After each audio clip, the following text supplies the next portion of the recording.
Oi pessoal, sejam bem-vindos de volta ao canal Revalidamente. Meu nome é doutora Marina Costela, médica revalidanda, e hoje a gente vai falar sobre uma coisa muito especial no SUS, que é a APS, Atenção Primária em Saúde. Olha só, a APS não é a mesma coisa que o UBS. Vamos entender o conceito e onde que a APS está inserida. A APS, Atenção Primária em Saúde, é uma ideia, é algo que vai ser introduzido dentro das UBSs. Por quê? A APS seria aquele primeiro contato que o paciente tem com o SUS, seria a porta de entrada com o SUS. Você lembra dos níveis de atenção do SUS? Que a gente tem nível primário, secundário e terciário? O nível primário de atenção do SUS é a atenção primária em saúde, é a APS, que ela vai estar onde? Nas UBSs, na equipe de saúde da família.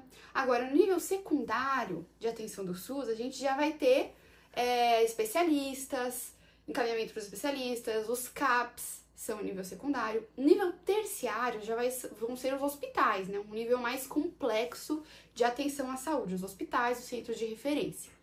Então tá, agora a gente já entendeu aonde que está colocado a APS, né? Atenção Primária em Saúde, que é o primeiro nível de atenção do SUS. Uma APS não é a mesma coisa que o UBS, mas você entende que a APS, esse conceito, Atenção Primária em Saúde, ela vai ser exercida dentro da UBS? Lá dentro da ISF, das equipes de saúde da família. Então a APS é isso. É esse primeiro contato, seria a porta de entrada que o indivíduo tem para o SUS.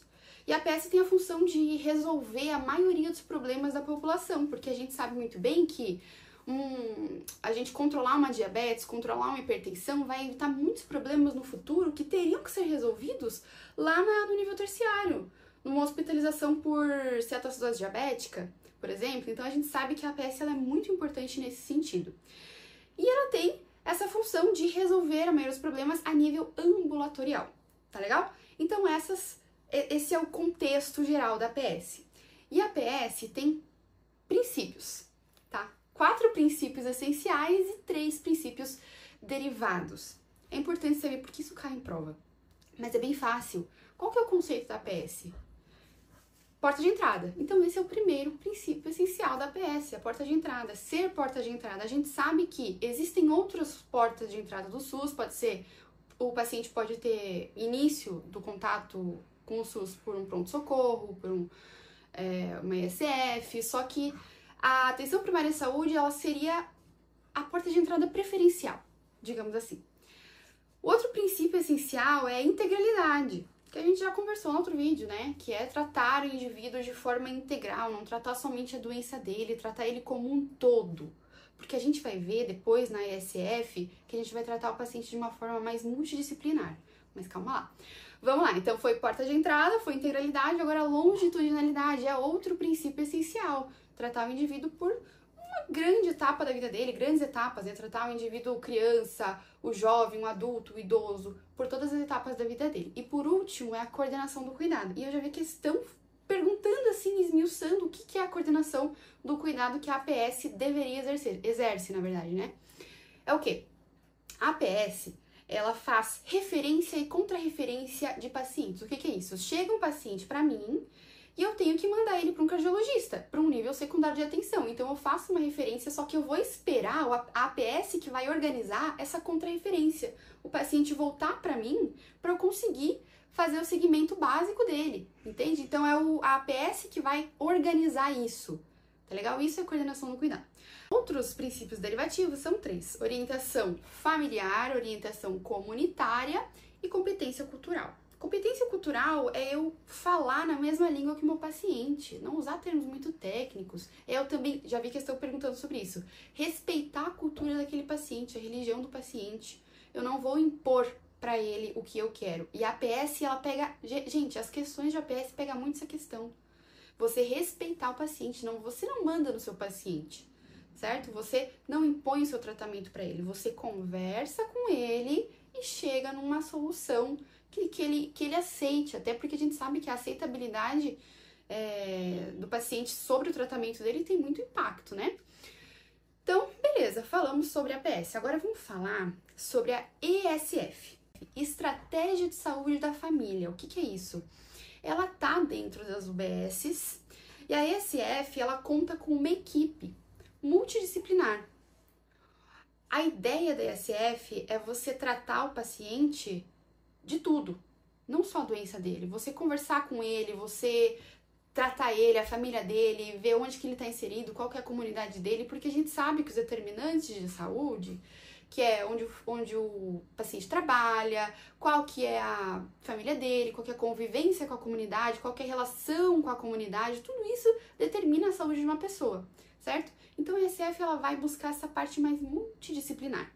E aí existem as equipes de saúde da família. E elas têm que ser compostas, no mínimo, por um médico, que pode ser generalista ou especialista em saúde da família, um enfermeiro, um técnico de enfermagem ou auxiliar de enfermagem e também os agentes comunitários de saúde, que são muito importantes. Essa é a composição mínima, mas dependendo da vulnerabilidade do território que a equipe de saúde está atuando, pode ser que eles precisem incluir, por exemplo, auxiliar em um técnico bucal, um dentista, né? Então depende muito da vulnerabilidade daquele local que eles vão estar atuando, mas a equipe mínima é essa que eu falei. E olha só, é importante lembrar que cada equipe de saúde da família, eles têm que atender no máximo, vão ser responsáveis no máximo por até 3.500 pessoas. Mas dependendo da vulnerabilidade daquela região, pode ser menos. Então eles podem ser responsáveis por 2.000 pessoas, enfim. Depende da região. E a estratégia de saúde da família, ela vai ser baseada em principalmente 2 princípios, que isso também cai em prova. Territorialização e a descrição da clientela. O nome é difícil, mas o conceito é bem interessante. Territorialização, o que é isso? É o território em que aquela equipe vai atuar. E eu já vi que estão perguntando como que eles vão dizer qual é o território daquela equipe de saúde da família. Como que vai fazer a territorialização? Olha só, a territorialização ela não vai, muitas vezes, ir de acordo com um mapa geográfico. Eles vão dividir em áreas, uma certa região de uma cidade, e vão dividir em microáreas. Essas microáreas eles vão juntar de acordo com a semelhança e as necessidades daquela população. E assim eles formam um território de atuação da equipe de saúde da família. E a descrição da clientela é o quê? Eles vão lá e vão analisar aquela população, aquela comunidade. Analisar quais são as necessidades daquela comunidade, analisar o que eles estão precisando, como que eles reagem a X, a Y, analisar. Isso é a descrição da clientela, fazer o diagnóstico daquela comunidade. E aí eles vão juntar de acordo às semelhanças, as microáreas, para formar um território. E aí entra agora os famosos EMULT. EMULT, eles são meio que relacionados com as equipes de saúde da família e com a atenção primária em saúde. E o que são os EMULT? São equipes mais de atenção secundária, mais para fazer um matriciamento. O que é matriciamento? Matriciamento é eu pedir ajuda para um colega que é mais experiente, enviar o meu paciente para um especialista. Então a equipe EMULT ela é composta de muitos profissionais. É multidisciplinar. Vai de cardiologista, gineco, todos os especialistas que você imaginar, até físio, nutri, enfim, todas as especialidades que podem ser que o paciente necessite. Agora, algo importante que eu já vi cobrando em questões sobre a ESF. Qual que é a função de cada um dentro da ESF? Por exemplo, o agente comunitário de saúde, ele não vai ajudar na formação de um território. Qual que é a função do agente comunitário de saúde? É basicamente trazer informações, coletar informações e repassar informações. Então, o agente comunitário de saúde vai nos informar sobre dados de óbitos, nascimentos, doenças.